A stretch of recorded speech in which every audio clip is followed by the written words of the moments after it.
All right, man. Well, we're live. So yeah, let's just get into it, man. Cool, bro. So yeah, I just wanted to say quickly, yeah, thanks for being so patient because I know our schedules have been a little chop and change, and I've had to chop and change my own schedule personally, just with what's been going on with me work wise. Um, starting between like being part of the family business and then trying to start my own business, there's so much that needs to be taken into account, and dealing with, sort of like client acquiring new clients, and then having to fill out like my own like self-employment statuses for like tax evaluations and all that stuff. Dude, it's just been a bit hectic. So thank you for just staying with it. Oh, And definitely. I was yeah, excited for dude, this one. 100%. So yeah, when you reached out to me, you mentioned that you wanted to kind of get into the concept of, well, one, self-healing. I think that's the primary objective. But then also Yeah. discussing just how trauma, where it stems from, how it can affect us as individuals, and then also affect us on a wide scale. As young men, or even if there are any women, out there who would be watching this, like just how it can affect us in different ways. But then there's also a commonality between traumas, and kind of go through the processes of how we can introduce the healing stage in the most holistic way. Yeah, because that's a very important thing. Yeah, the holistic Yeah, stuff. Yeah. yeah, man. So how's about we just start with you just giving me like a rundown. Just give us a rundown as to who you are, where you're from, and essentially what's your story, bro. All right. It's gonna take quite a long time for me to get into that, and I feel like there's space for that. So I'm just gonna grab the scene and do that. So my name is Celesto. I've started YouTube about 3 months ago. First, I was procrastinating about that for a year or so because I thought I wasn't ready, and now I'm actually doing it, which I'm very happy with. So that's how I ended up here. Um, and Well, my interest in trauma and healing kind of comes from what I've been through myself. Because I kind of grew up in a family which was quite difficult.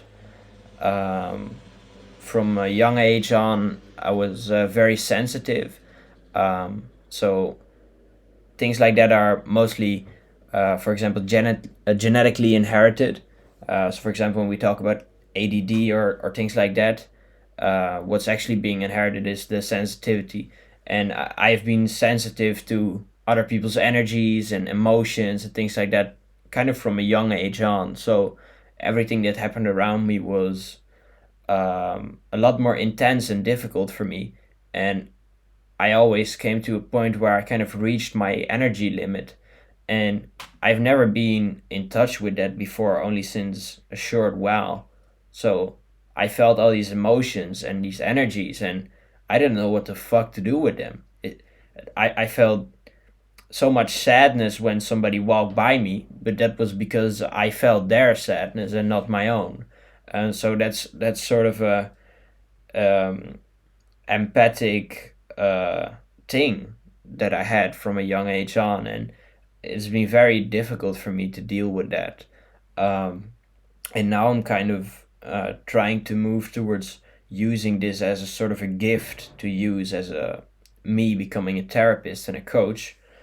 Um, but this sensitivity has by itself already has an impact on the development of me and also of other children who are very sensitive, because everything just comes at you a lot harder.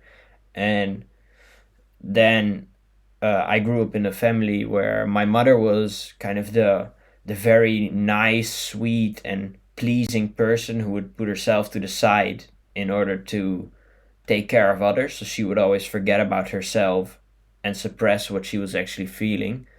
in order to please others. Um, so that by itself is already trauma that she has inherited, because if we look at what trauma is, um, it always goes generations back in the family. And um, so my mom definitely has been through some stuff, I can see, and I don't know exactly what that is, and I definitely don't judge her for it.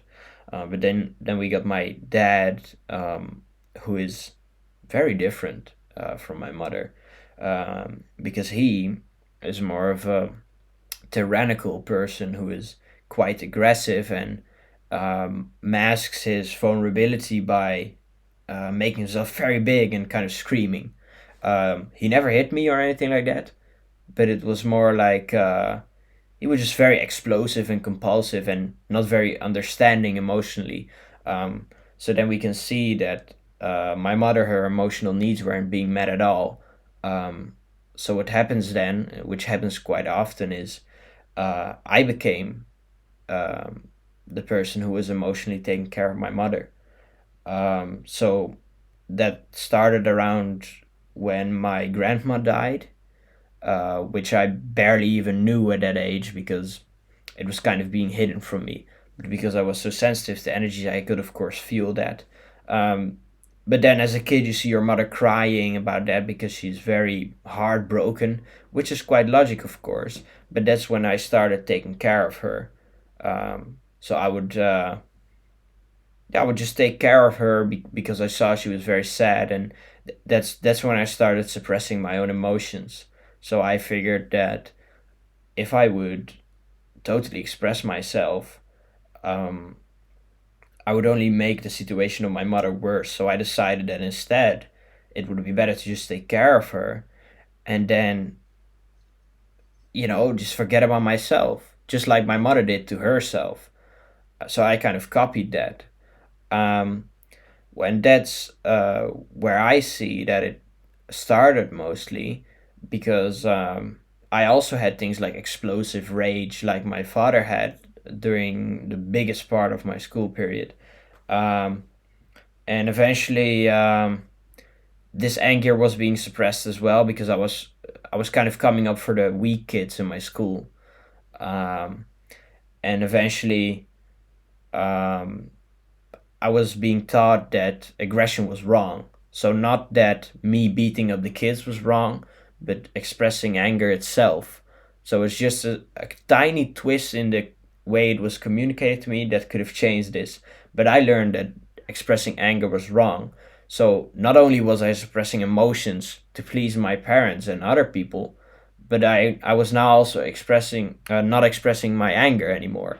So everything was being stuck inside my body, inside my system, and that's when you start looking for ways out of this. So that's how I became addicted. I became addicted to pornography, to gaming, um, and even to pleasing people, I have to say, because that was kind of my addiction. And then, of course, social media and just eating unhealthy junk food. So I was a fucking total loser. And then when I started suppressing my anger, I got bullied, of course, because I couldn't come up for myself anymore. Because I couldn't even metaphorically kind of make a fist without um, shooting myself into the trauma. Um, so that was very deep stuff. And so we have the combination of me being fucking addicted to everything, eating junk, watching porn, and me suppressing my emotions. So at some point, it got so fucked um, that my body said no, because I couldn't. And that's when I got an autoimmune disorder, which is a disorder where your body attacks itself. And in my case, it was the eyes that were being attacked, so I had a chance of getting blind. Um, so that was at the point where it got even worse. So I got bullied at that time. I was sick. I had all kind of addictions. My parents were also on the edge of divorce. So it was so much at the same time. And I've suffered through that for 6 years on the edge of suicide. Um, and then um, eventually, uh, after those 6 years of fucking suffering, um, I searched up a video why I didn't have any friends on YouTube, and that's when I came around this guy called Spiritual Soul, which is kind of a cringy conspiracy type of YouTuber. I think about him like this now, um, but he kind of imprinted a thought in my mind, and he said that you can be happy on your own as well. So I saw him on this video. It was his birthday, and he was just coloring in the park by himself, having fun. And I was like, man, what the fuck is this guy? But I became interested in this, and he said like, um, if these people don't give you love, you got to give it to yourself. And you don't have friends because you are the chosen one. And I started believing in that. And that's when, step by step, I started getting into improving myself. And now I'm 2 or 3 years into that. Um, and I don't have an autoimmune disorder anymore. And my addictions are going very well right now. Um, my porn addiction is almost eliminated. It has been eliminated for quite a while, um, but because I've kind of been, my emotional levels kind of go up and down, and sometimes when the emotions are too strong, the urge to kind of cope with that through my addiction is still coming back. Um, but definitely I've made so much progress now, and now I feel like I'm ready to share that with the world. Um, so that's basically my story. Damn, bro, that's pretty powerful. Just listening to what you're saying, because that it takes a lot of guts, to be so just open with something like that. To also dive deep into the the trauma, the generational trauma, right?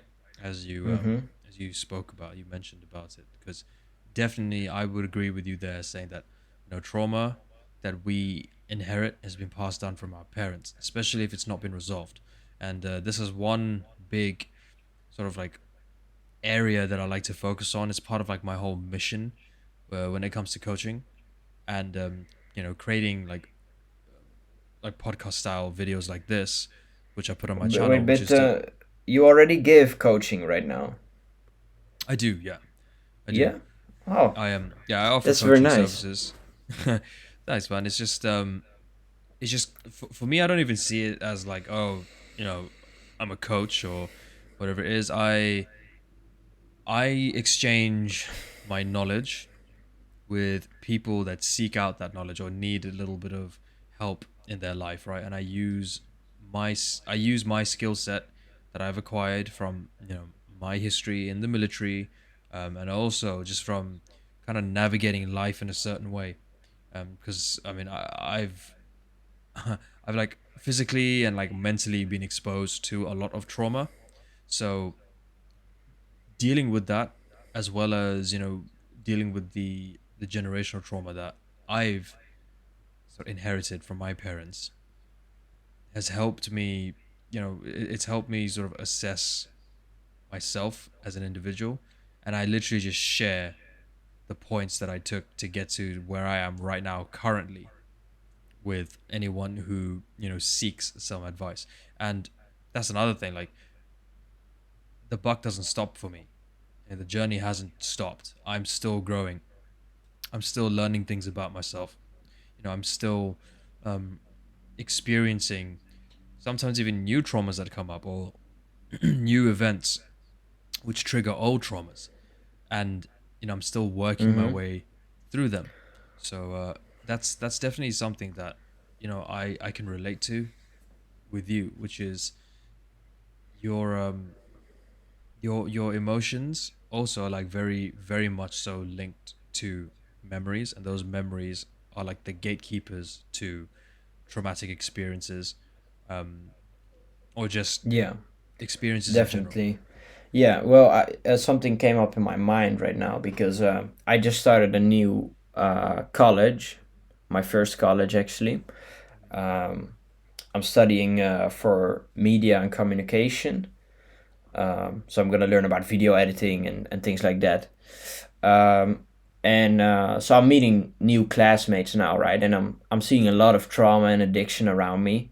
Um, and there's one woman. Everybody there is what 17, 18, but she's there doing a study again. She's about 30, and I was talking to her, and I asked her some questions, right? Um, because it was kind of not clear to me if there were any events coming up for the week. So I asked, like, do you know if there were any events still coming up? And then she said, oh yeah, Thursday there's gonna be an event. And I said, oh no, that's on Wednesday, because I thought it was on Wednesday because the teachers mentioned that, right? And then when I said that, she was totally like, either you listen to me or you don't listen to me. And so it was out of nowhere that I said a very normal thing, and then out of nowhere she went from being very calm to being very enraged. So what I my thoughts on that were like in that moment I was shocked. I was like, yo, slow down.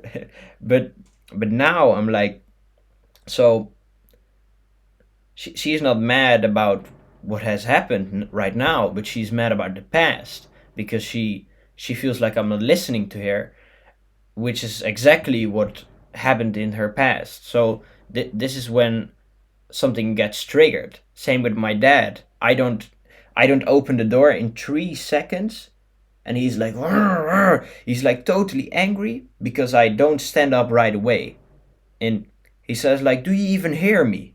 And this you can literally see that there's a little child within me that's screaming to his parents, "Do you hear me?" Because he's not being heard. So you can see that these things are being triggered, and it's very difficult for me to observe that because it hits me deep in my heart to see that, very deep. Yeah. And that would be because again, you've inherited this trauma from your parents because it's evident that it's not been resolved, right? Specifically with your dad, it's not been resolved with regards to this idea that he feels he's not heard, right?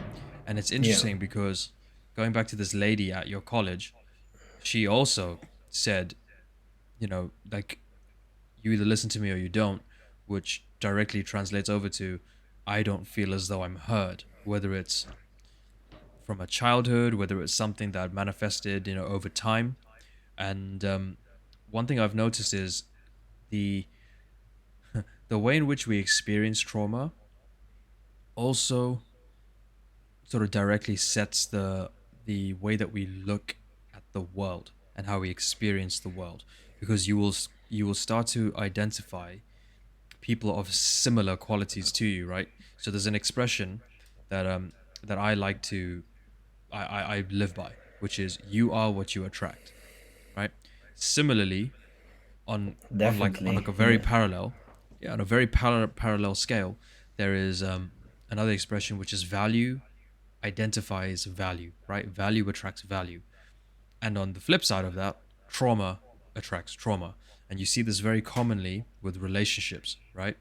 When people get into relationships, the trauma that is unhealed, or the trauma that they are trying to run away from, because that's what happens with the whole concept of projection. We think that, okay, like I feel insecure about this thing, I'm going to try and project that onto the other person because now I'm putting the onus on them to save me from my trauma. yeah, but In that happens unconsciously, Yes, right? it's a very unconscious Yeah, thing, right? And it takes therapy, it takes counseling, it takes talking to life coaches to identify those things, right? And to delve introspectively, right? Because subconsciously, I mean, people aren't even aware of what happens to them subconsciously. So to even be aware of the fact that you have a subconscious mind that is actively processing what you're taking in through your own present stimuli, but it's also feeding off what's happened in your past.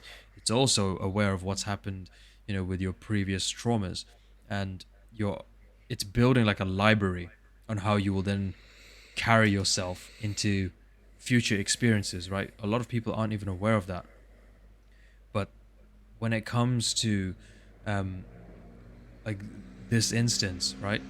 Like your dad, for example, this was like his way of unconsciously projecting his trauma onto you, right? And it's so important to be aware of that. Now, you said that you found a way to heal your own personal like addictions, which are directly tied to your traumas.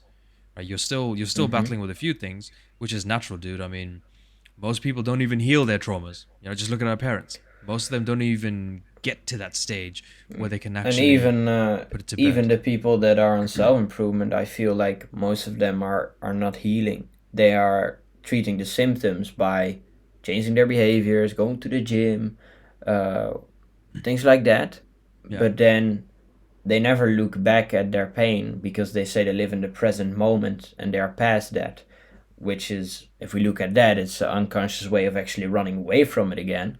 yep, Um, but that's actually very sad. I see a lot of people who need an escape. It's literally the new age thing of our society. It seems like everybody has something that makes them escape from their emotions. So if it's not smoking, then it's social media, and if it's not social media, it's porn. It's fucking ridiculous. And mm, I mean, I get it because life's fucking difficult, and things like social media are literally made as an escape. That's what the whole system is made to give you that dopamine kick and be like, yeah. It's oh, okay, it's I modern can, day yeah, escapism. That's yeah, the way I look at it. With I like this is not really a shot, but kind of a shot directly at the self improvement community because yeah, like there's so many YouTubers and you know um sort of political figures who stand for self development and self improvement. But it's only really in like the last 2 years, like since the pandemic essentially, where it's really started to come on the up. It's really started to rise to the surface, and more people are jumping into self improvement because for the first time ever, I think in our lifetimes, we were forced to have to sit and deal with ourselves. We were forced to yeah, actually have to sit indoors and deal with ourselves and our families and just realize just how shitty things actually are, right? And for some people who maybe have a system that just works for them, maybe not, right? But I think for the vast majority, because we do live in a world where escapism is the go-to response, right? We're constantly in flight mode as opposed to fight mode when it comes to dealing with our own crap. So yeah. by having to literally look in the mirror and see the ugliness stare back at us, we were like, shit, like something has to change, right? And so it's almost like created a fad because one thing I've noticed is when a trend gets set and there's a following that kind of like pursues that trend, right? Um, it's almost like when something becomes mainstream, the very essence and the very meaning behind the origin gets lost, if that makes sense, right? Because it's like looking at like what's happened over the last year and a half, specifically with one self-improvement YouTuber named Hamza. Mm-hmm. He started off documenting his journey, showing the world how he has gone from just being like another like typical UK uni like cave dweller, right, who just lived a very degenerate lifestyle, to wanting to actually, separate from that way of living and then detach from that mindset and then move into, a sense of maturity and actually become a human being that has more to contribute to society than to take from it. And as he started to grow and as he started to become more mainstream, he attracted more of an audience, which is great for him, right? It's great for his mission, for his purpose. But one thing that a lot of people, I've also noticed, one thing that a lot of people fail to understand is that alongside all the, the morning routines and the gym and journaling and giving gratitude and all that stuff, that's all great. That's all surface level stuff. But to get into the deep, dark like areas where you need to, shine some light and be like, okay, we need to do some repairs. We need to like repair this area, otherwise we're gonna be living feeling unfulfilled, right? Because even if you achieve, you still have that feeling, deep down inside, and a lot of that has to do with introspection and therapy. But therapy brings introspection, and one thing I've noticed is that not enough people are actually getting into therapy, or speaking to, like a self development coach. Um, and Yeah. there's a plethora of reasons for that, but fundamentally people are just doing work on the surface level, and that's what's causing this trauma to just go about unchecked and unresolved. Well, yeah, and then you have people who do seek a therapist, but then they seek a therapist who helps them fix the surface level problems because most therapists do that because they don't know what the fuck they're talking about. That's how I say it. I mean, they have a different way of working, but most of these people have unresolved childhood trauma themselves, and what they will tell you if you experience addiction is that you have the alcoholism gene, um, and that it's caused by everything but trauma. They will change the behavior and then let the old little demon that's still inside of you just rot out there and become bigger and bigger. So that's quite very very sad to see that, because these are the psychologists that are involved in schools that are supposed to be teaching these children how to deal with emotion, but they are damaging these people. They are prescribing them medications which don't treat the cause of the problem but suppress it even more. And then, besides that, also change the structure of the brain, um, which is totally fucked. And I believe that there's no good way in which something like antidepressants can function. I mean, it's kind of I would use it if I'm gonna work as a therapist.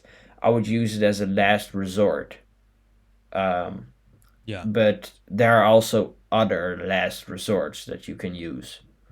Um, and Oh, I'm I agree. definitely not a fan of those to me demonic fucking chemicals, um, that you can use. Yeah, no, I That's not get it. my thing.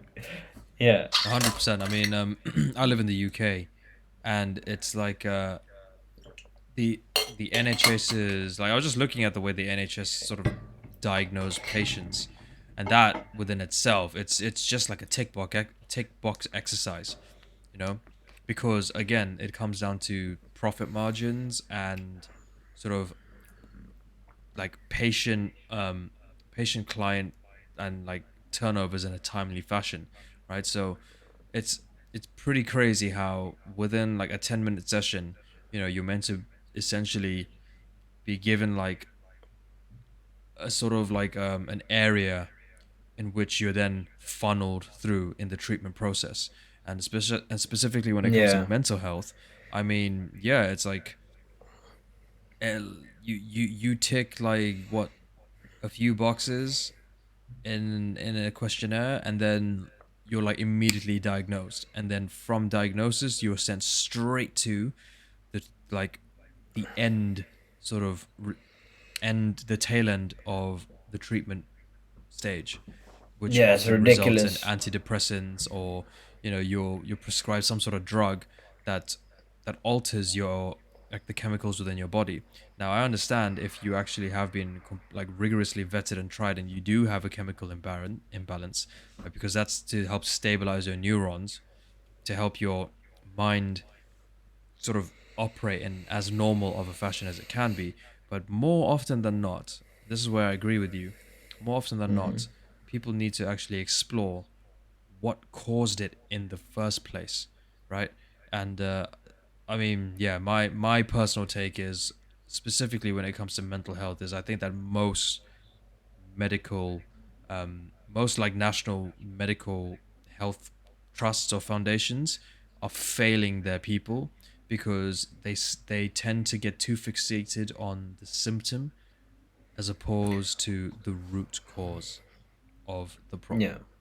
and it's not person oriented as well. So as you said, they have a 10-minute session most of the time, and then they diagnose a person. And if you ask me, I would say that the concept of a diagnosis is wrong in the first place, because if you ask me, I would say that that should be left to the patient themselves, because they are the ones who are supposed to be helping themselves, because you are only there as a guide.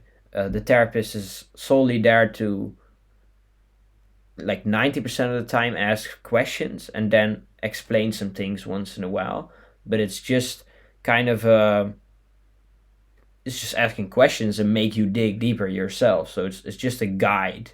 She's not doing the work. You are doing the work. She's just helping you, or he's just helping you. Um, so if you diagnose somebody, I really think that should be left to the person themselves, because then you kind of imprint this sort of thought in somebody's mind, like you have this, which also sounds wrong to me. And then we also touch on the fact that why is it problem oriented, because that's the exact way that the medical system functions, which is quite a bit of an ideology that's like, okay, well, you have this, we give you this, and then it's gone. Yeah. That's how they want it to work, and that's just totally not the case, with mental health, because you can heal from these things, but that does not mean they go away, because um, I've experienced tremendous healing, um, and I've known people who have been in therapy for years, but these patterns come back once in a while, and that's okay. But it's creating that distance of, oh, okay, I'm shooting into that unconscious part of mine who is mad about the past again.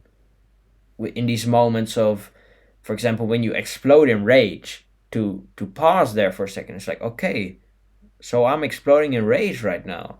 What is it that I'm experiencing right now? And kind of being able to reflect on that. So we do not have the goal, or the, you cannot make this shit go away. That's not what we are trying to do here. We are trying to accept it as a part of ourselves and then learn from it, because these things can be used as a gift, but they can also be a curse. Um, so it's not about totally fixing everything, because we can't really do that. Yeah. So I just wanted to ask you, you just touched on it, but do you think that with all the steps and measures you put into the healing process, right? You can keep your traumas checked, or you can identify when a trauma response or when a trauma signal triggers off, right? Um, for yourself, like how would you advise other people to identify the root cause? Like, is this the root cause of what's causing this outburst, as opposed to a very surface level problem? How would you advise that? For people to identify, um, kind of their pattern or their Yeah. cause, their addiction, for example. Yep. Um, well, to be honest, I think something like a question of why am I addicted is actually very logic, but it's the process of kind of self-regulating and asking yourself these questions is very difficult. So I would say that these things should always be done with a therapist, because um, they can facilitate that a lot better. And if you are lucky, you can do this for free with your insurance. I'm doing that right now, and I'm doing body-oriented psychotherapy. So that's also about very getting in touch with your physical body, because the trauma is really also stored on a physical level, through the deepest parts of your cells. And um, it very much resonates with me, because I've been physically ill by suppressing my emotions. I believe it's because of that for the biggest part. I, of course, was also not eating very healthy, but then the medical system just said that they didn't know where the fuck this shit was coming from, right? But so it very much resonates with me to also do the physical part of it. Um, so that's very important as well. And I've been working on that for quite a while now to get in touch with my physical body as well. So there are certain exercises that you can do to release physical trauma, and things like that. So it's kind of the mix of like, because we are touching on the point of having to treat the cause, right, and having to identify the cause. um, but it's good to have a mix of both, of course. So it's not like, no, don't do these self-improvement habits. You should do them, but not only do them, because that's what almost everybody does. Yeah. But then they don't do the deeper work of actually going into the fucking hell and facing those demons. Yeah. um, It's because that's very important. If you don't do that, you cannot go to heaven, let's say. yeah, exactly. So it's like instead of just sort of going about it as a tick box exercise, just be like, yeah, okay, I did this, I did this. It's to me, um this, I mean, I'll just talk about how I got over my traumas, or rather how I learned to identify my trauma responses and my trauma signals was as I went about, my routines and my rituals, I was very mindful about it. I exercise mindfulness. And one thing that's really taken helped me take it to the next level is I started doing yoga. I Oh, started doing that's yoga. very good for Yeah. releasing physical trauma. That's very good, man. Oh yeah, yeah, and like there's a specific type of yoga which I've been doing recently called Kundalini yoga, right? And that's all Oh. to do with sort of manifesting your your internal energy, right? Through your breath work, but then like really um so you do what's called a root lock, right? Which is essentially at the end of each exercise or each breath work related activity, right? You basically like you clench your anus, your sex organ, right? And you Is this feel, from Taoism, the Kundalini yoga? yes, yeah. Okay. So you can feel, you can feel like the energy building up, like like in like just basically from like your lower extremities, and you can almost feel like this energy surge coming up, right? And it's also been told that you can actually experience like a release to previous traumas. And funnily enough, the last session I went to actually, which was on the Tuesday morning, there was a lady that experienced a release because we were at the end of the session, and I just heard like this very like panicked breathing. So I look over and I see this lady. She sat there, still meditating, but she's almost like convulsing in a way, right? She's like shaking, but Oh, shaking. That's very yeah, good. Yeah. shaking and breathing very quickly, right? So I thought perhaps she's having like some sort of reaction at first because naturally the mind goes into logic mode. And then I thought, no, actually, hold on. She's experiencing like a breakthrough, right? Because then she started to sob and then it stopped. And then she started again and then it stopped. And that could also be, you hear the story, it can go one of two ways. One being, a lot of people also are um, highly prone to influential people. So if I was to say as the instructor, well, you could have like a big spiritual release in the form of this, that, and the other. It's almost like I've planted the seed to a mind that's quite soft and supple. But on the flip side, you know, you you could say, well, yeah, she went through this process of healing, without taking any form of medication. There wasn't a drop of medicine or a pill that was taken. It was Yeah. all through internally, you know, identifying your breath, linking mind, body, and breath together to And she join was sitting one. in the meditation posture then, Yes, and yeah, she then was breathing. cross-legged. Yeah, cross-legged. Okay, Um, because this shaking is very good.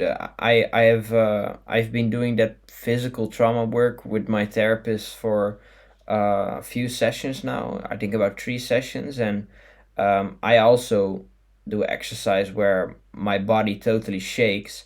And if that's okay, I have a little video from YouTube about this exercise that I do, and I can share my screen maybe, and we can have a look at that. Yeah, yeah, sure, go ahead. Yeah, will it capture the audio though? Um, that's a maybe. I don't know. This is, Maybe you could try. because You might do. I in my OBS thing I had to turn that on. Yeah. Um, so wait, but I can also send you my recording of this with the sound, because I'm just You gonna could do that, turn him. or what I'm also Yeah. thinking is, send me the link afterwards, and I Mm-hmm. can pin the link in the description for anyone that's interested in looking at that exercise. Oh, definitely. Okay. Wait, I will show it. Hold on. Um. Oh, we got Hamza on the suggested page, huh? Uh, energy work. I guess here, yeah, it's this one. Okay. Um.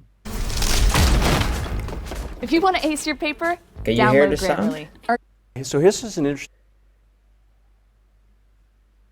Can you hear the sound? No, No. no. Oh shit, man. Um. That's fucked. Um. Okay. Wait, but oh, you can see this though. Look, Yeah. you gotta Just lay hold it down like and this. just Look, see if do you that see what's starts happening to Yes. her? possibly move things, and it looks now her shoulders are getting Yeah, involved. she's just like Yeah, it looks very breaking off the. creepy. Yeah. But she starts in this posture, and normally you can then lift your butt, and then you hold that kind of butterfly position, and then you start drilling. And first, when I started doing this, it was first stuck in my legs only. It was only drilling there, but then eventually it moved on to my midsection, but it's still not totally in my neck. But that's it is sad that the sound doesn't work, because otherwise I could show this. Because here they have a video of a polar bear that's they're gonna shoot him with this arrow. Kind of I don't know exactly how you say that, but they're gonna put this poison into him to make him kind of freeze, So bear's right? in sort of fight or flight mode. So he is in fight or Interpreting the flight mode right helicopter as a now. would-be attacker. Clearly a high sympathetic arousal sort of stress response. So he's very stressed right now, right? You can read the subtitles. See these the pads there are sort of like it Look, so they're brain chip gonna. his teeth. All right. Look, So this the is what bear- happens to him now. After he finishes Okay, so I'm gonna explain this a little bit, right? So they've just shot him. He has been in this fight or flight response, running away from the helicopter, being totally fucking scared. Now, this poison is running out of time, and he's coming back to life, right? Right now, he's fucking trilling. You'll see, because he's aware of the fact He's that we're shaking. all around him. And it's a very And body- he is releasing this physical trauma right now. And because an animal doesn't have a consciousness which can remember these experiences, so he's right now shaking, breathing fucking deep, and then after this, Sort of He shakes a little bit. process. You see it shakes, See how he breathes breathes? deeply now, and then in a bit, process happen. And which they don't show unfortunately, but in a bit he just stands up, shakes once with his hair, and then it's done. The physical trauma is released, and he just goes on with his life. which sounds very crazy, but this is basically the same as what we do during that exercise. We can kind of facilitate that experience of releasing that physical trauma. So that's this guy who observed this in the bear, and also in birds, for example, they do that as well when they fly on a window. They lay there for about 5 minutes, and then they they go shake and then they kind of come back to life, right? Yeah. So he made this exercise to release that physical trauma because the a part of the lower back and your butt, which I don't know exactly how it's called, but that's a part where most of the physical trauma is stored there around the Yeah. lower back. So there are certain exercises where you can stretch this muscle, um, which we will put the link for that in the description. I have to search a little video for that, and definitely also the video of the bear, which we just showed, of course. Um, but the most physical trauma is stored there. So I had this experience of feeling an immense release, just like you can experience with Kundalini. And I think the experience is quite similar because I showed this to some friends and they said, oh, this is the same as what we do in Kundalini. Um, so I didn't know that, but they said it to me. They told me. But what happened to me is the first session, I just a little light shaking. I became very calm. Um, but then we were kind of short on time, so we didn't totally finish it. And then the next session, we did it again, and I started shaking a lot more heavy. Even when I wasn't in the butterfly stance with my feet, I was already shaking. So I was in the same position as kind of when you do a glute bridge on your leg day, right? Um, and then I shaked immensely, and at some point, I became so sad that like there was sort of a emotional release that came, and I just started bursting out in tears. Um, and My therapist guided me through that by deeply breathing and then allowing that to happen and then letting go of it while breathing out. Yeah. And I actually managed to let go of that. And then I really felt like through my feet there was some sort of gold energy that was coming. And then I became so happy and I was just crying of happiness. So that was a very special experience. And it's just by laying on the fucking floor. Um, so that's was very I don't know, man. I can't describe how that felt. It was ridiculous. It was A very special. relief, would you say? Well, yeah, I really felt like a different person after that experience. What I will say, Uh, sorry to cut you off, but yeah. um, what I wanted to say was, so do you feel that after having that release, that you actually managed to heal over that trauma, like permanently? Do you think that you Well, could say that you shut the door on that? we didn't particularly identified what the actual trauma was that we were releasing. It was more of an emotion that was stuck in my system Right. that we were kind of forcing to get out of there.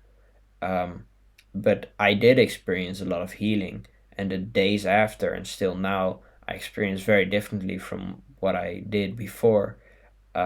So I've definitely healed from doing that. Um, but I would suggest doing this exercise first with your therapist, and then eventually you can do this a few times a week at home. And there's a lot of instructions on YouTube how to do that. But the physical part of a healing trauma is very important. And I mean, this experience has been very special and healing for me. And this is only just the exercise. Yeah, man. To be honest, it sounds like the type of breakthrough you had was exactly the same as this lady's with Kundalini, and I'd imagine that the principles are also very same, which is one being very conscious of your breath, right? Being in control and mindful of your breath, and also being mindful of your body, right? Yeah, So and whatever. then this was also with uh like you breathe out longer than you breathe in. Yeah, yeah, exactly. So in like in for four, out for six type of breath work. That's Something like that. the I don't know the exact calming breath. numbers, Yeah, but he told me that I should focus on breathing out yeah, longer. yeah. That's what I actively. It's we call it counting breath. I actively do it in my yoga sessions and also when I'm dealing with like a client who exhibits like high anxiety, just is overly Mm. anxious. That breath helps really, regulate the nervous system. It helps like normalize that energy buildup that's constantly like prickling and bubbling at the top. It really like brings it back down, centralizes everything, and then it creates a nice baseline to then move on from there. And that's something that I do. I wouldn't say every single day, but whenever I myself start to feel anxiety building up within me, or I feel, like a little it's something is annoying me in Yeah. life, Or the or I feel breath. Damn. It's exactly, very powerful. it's my Yeah. You, go-to. you can also just measure how well somebody is doing by the way they breathe, huh? Yeah, 100%, man. Yeah. And like Yeah. 90% of people don't even breathe correctly, which is which is pretty huge. But it also explains why so many people are in trauma as opposed to actually living a life of um, sort of self-actualized healing. And it really Yeah. goes to show. So we have okay, we have about 10 minutes left. Before we started recording, you spoke about how you also have looked into other measures on how you can, Yeah. you know, introduce healing without going down the route of getting a prescription from a pharmacist or a doctor or um, a psychiatrist. So, would you like to just talk a little bit about that? What is it that you're currently looking into? Well, I also have some things I still wanted to mention about working with bodily energies, Okay. because I heard you mention that when I talked about being able to measure how stressed somebody is by their breath, right? And that it really helps them return to themselves when they focus on their breath, slowing it down. Um, I wanted to say there that what often happens is that our body stays in this state of fight or flight response. So it's normally we are in what we call the parasympathetic nervous system, which is the nervous system we are in when we are in a relaxed state. Um, and often, if we have experienced a lot of childhood trauma, we get just pulled out of that. And it can be that you're just all the time in your fight or flight response. And there are different kind of things um, to make you come back in the parasympathetic state. So in the state of that you are in when you are relaxed, and in a flow state when you're working. So for example, I've looked into different things, and one of them is doing things like this, where you touch yourself, and you get back into your body. Then you have breathing through the left nose. Yeah. And what works for me the best is, for example, right now I'm on this new college, and I'm meeting a lot of new people, but I'm very sensitive to their energy. So it takes a lot of self-regulation and staying close to myself to deal with that and not be totally blown away and dragged into their bullshit. Um, so what I think is not only important for people who are traumatized, but just for everybody, is to be grounded. And what I experience in a social interaction with somebody who is very traumatized is that I get totally dragged out of my body. I lose touch with myself. Um, so when you put your feet, simply put your feet on the ground and focus your energy on that, and then slowly breathe.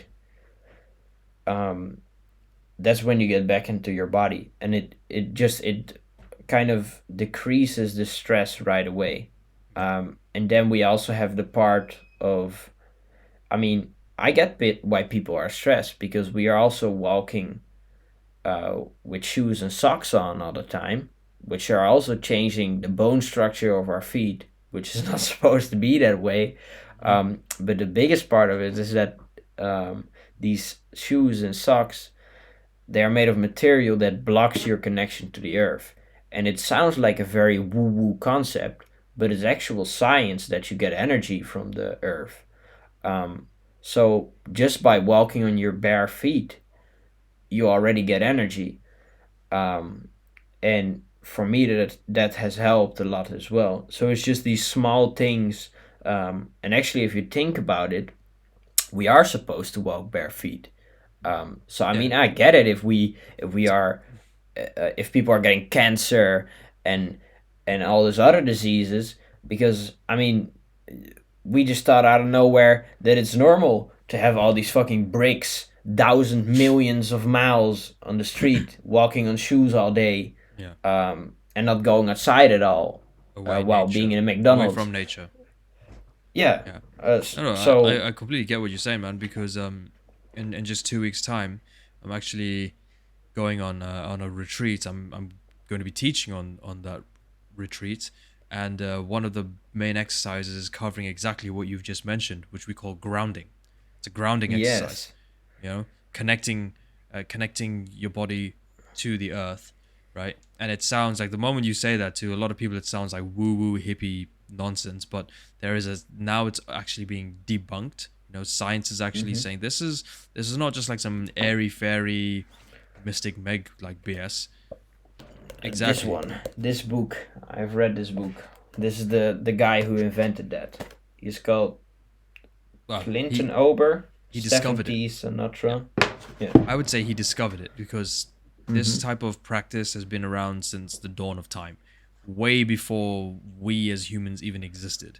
It's just a it's a fact as simple as, like, we are tangible, tactile Yeah. beings. It has The definitely been around in Eastern 100%. science for a long time, but he's just more of like the, let's say, the white guy who discovered it, right? And then it's Yeah. official. Yeah, exactly. Exactly. Then it's I like that. I like that. Yeah. I'm gonna keep that in my back pocket for whenever it comes up again. I like that, bro. Yeah, the white guy Yeah. who just said, "Oh yes," and everyone's like, "Ah," you know. Yeah. The Asian man says it though. It's like, he's smoking his crack pipe. He's smoking his opium. But yeah, Yeah. the moment it's brought to Western society, all of a sudden we coin it, we understand it, everyone's practicing it. Um, but yeah, like, so in closing, did you want to briefly talk about, like, the psychedelics, touching into that? Because I do Well, think yeah, that I after, can talk a bit about that. Yeah. yeah, I think that there would be people who would actually be interested in learning about it after we've gone everything we've gone over. We've sort of like built enough sort of what's the word I'm looking for? We've built more of like a case to support, Yeah, like, the argument. definitely. Yeah, Mm-hmm. because anything that chemically alters you from a pharmaceutical, I mean, first of all, from a pharmaceutical standpoint, it's artificial. So introducing anything artificial into your body is, well, not good. It's like, Yeah, it's in the most same of the as cases eating it fast is. Yeah. food. Chemically enhanced or chemically induced foods, or foods that have just been absolutely altered through chemicals, pesticides, what have you. It's not natural. Our bodies are not designed to be sustained by that. So, with regards to psychedelics, it's correct me if I'm wrong, but you were looking into and researching a more natural sort of remedy to help the healing process through boosting, more of your internalized perception and awareness. Um. Well. Um. What is so special about these substances is that they go back thousands of years in shamanic cultures. There are certain types of Christian religions who use these sacraments as a way to connect with what for them is the holy, the God. So they worship these plants. Um, so they can be used as a way to have sort of a classic mystical experience of feeling one with everything and um, experiencing God. Um, so that's when you are taking a high dose and kind of tripping. And tripping sounds fucking ridiculous and sounds like it's something that's not good. But when you are tripping on substances like psilocybin mushrooms or even synthetic substances like LSD, which is derived from a certain grain, um, you can relive childhood trauma and alter it in your brain to the point where you just feel different about it, and you can go so deep into trauma with a visual experience as well. It's like you're in a dream and you can guide it, and this plant is showing you what's actually going on. And people come out of that, out of a trip, um, saying that it's the most significant experience that they've had in their entire life. And it sounds fucking crazy, but they've they've kind of seen it all. It feels like, and you can go all the way with these things because there's different kind of chemicals that induce these psychedelic states, and um, some have other potential, because there are psychedelics who are way heavier, but they are spiritual as well as psychological. And right now, I've never tripped before. I'm only studying the research right now because it's actually showing that these are not just things that you use to fucking suppress behavior and let a kid shut up in class and just pay attention, because that's what they are actually doing to these ADHD kids, which are actually traumatized. They just give them pills so they can shut the fuck up and pay attention. But what these substances do is, no, they are not addictive, and no, um, they do not suppress things. They actually deal with the root cause of what's going on. Yeah, so you're And not like hitting the crack pipe or doing like pass the ganja on the left type of thing. It's actually meant to help with the like a deeper sense of healing as opposed to just getting like a dopamine high. yeah, It's not to be wait, masked as that. somebody is knocking my door. Give me a second. Okay. Mam, ik ben bezig met die podcast. Oh, ik ben bezig met die podcast. Dat is, yeah. Alright, yes, I'm back. My little brother had a question. I didn't tell him I had a podcast, I guess. But where was I? So, um, It helps like the properties of these psychedelics. You was just saying how it's not addictive, and it's not yeah, like it's not addictive. like mainstream drugs, like drug culture as it is, as it stands. It's not like just kind of like smoking a spliff and then passing it over and claiming that it's helped you find some sort of awakening. This is actually Yeah. something on a completely different level. Yeah, they can be used in a different ways. So Yeah. you can have a whole trip, but you can also do microdosing, and that's what I've been busy with for quite a while now. And they are actually being used to uh, calm down the symptoms of ADD without suppressing things, or autism or PTSD, things like that. Um, they're using like very small doses of these substances, um, to just help with therapy. So there's combinations that are being made of psilocybin, magic truffles, with psychotherapy that actually enhance this. And if you think about it, I mean, um, for some reason we just all find it normal that we are having synthetic pills that are being prescribed to us by the doctor. And then when we talk about something like mushrooms, we all go, "Whoa, you mushrooms? What? Are you fucking ridiculous?" But it's just actually from nature. It's actually a plant, and then we have things like tobacco and weed, who have been very industrialized, which already, on a spiritual level, affects the spirit of the plant, because it's very important that you do this in a ritual manner. With microdosing, it doesn't really matter that much. I do suggest that you have respect for this plant, because I believe there's actually a spirit in there that's showing you something. Um, so, what I wanted to say is that tobacco and weed have been massively industrialized, and right now people are smoking weed with tobacco, um, and these have been produced. They have pesticide residue. They've been not grown in nature, but with red lamps in a fucking factory or something. And even tobacco can be used as a sacred medicine to actually treat trauma.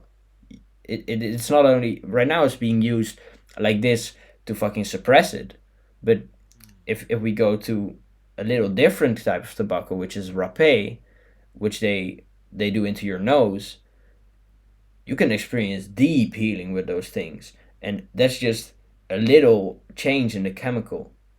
Um, and also with weed, I mean, the beautiful thing about tobacco or weed, for example, is that you can also just have fun with these things or feel a little bit good because you do them. And personally, I've never really smoked tobacco before. I've never even had a glass of alcohol in my life. But since a short while, I've been smoking weed and doing that. I smoke weed, like 100% weed, and I got organic weed from the Cultural Boat Shop in Utrecht in the Netherlands. Um, and I'm kind of using this in a ritualized way where I do meditation with the weed. Um, and we can go very deep into that. But weed is of all the things, it's the most powerful. But it's also very diverse because you have three different uh, plants of the weed. So we have sativa, hybrid, and indica, and they all have different qualities. But it's when you combine these three, that's when it kind of looks um, kind of like stardust, but then green. That's when you have the good weed, and it eliminates all the bad things that come with it. So the when you get very hungry after you smoked, or that you feel very tired, it eliminates that, and all the good things stay.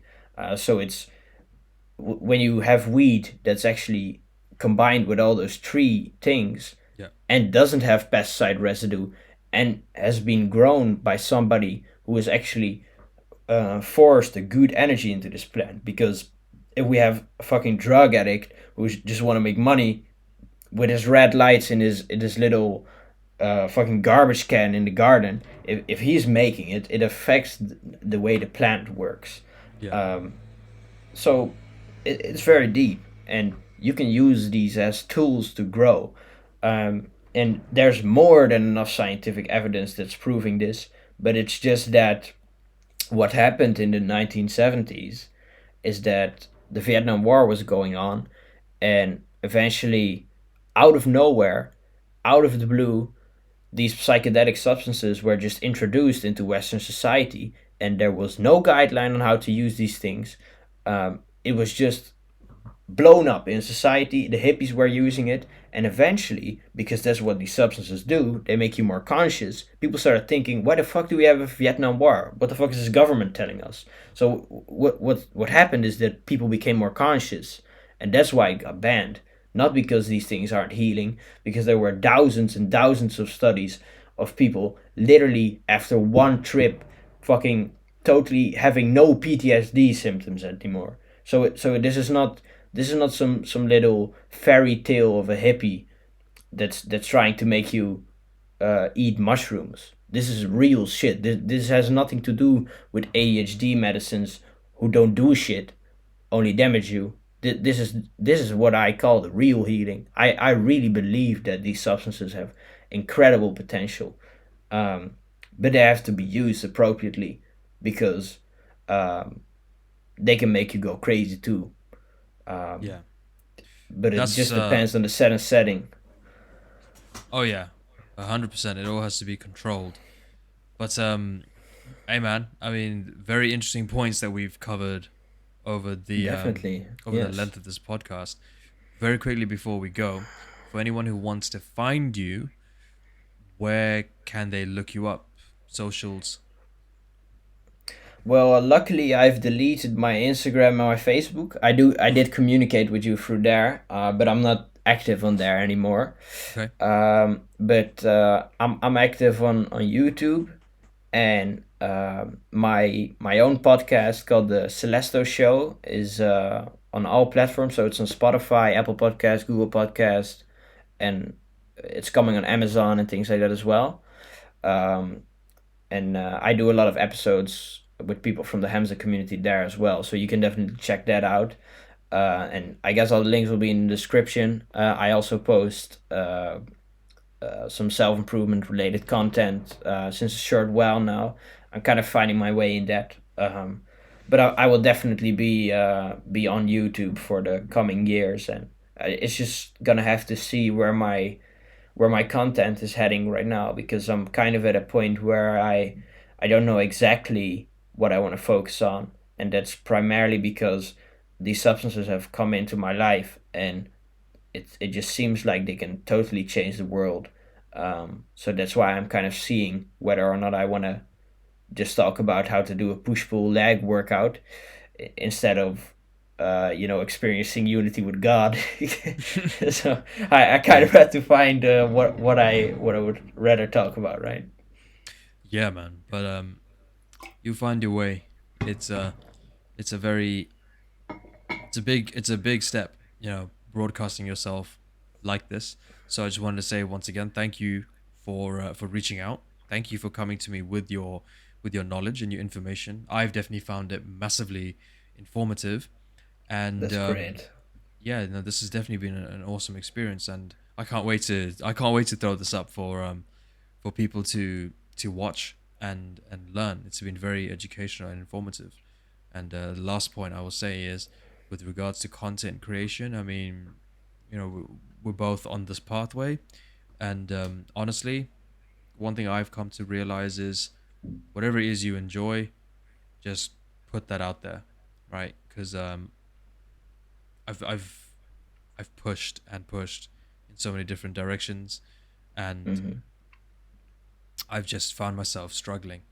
But yeah, that's it, man. Well, thank you for your time, and yeah, this has been an amazing discussion. Definitely, man. Yeah, well, thank you for allowing me to be here, because I, of course, still have a bit of a small audience, so I really appreciate that, and it was really fun. Yeah. Absolutely, guys. Make sure you tune in and check out Celesto's channel. I mean, if you found anything that you can relate to here, you'll definitely be able to relate to this guy when you look at his channel. And that's it, man. We'll see you in the next one.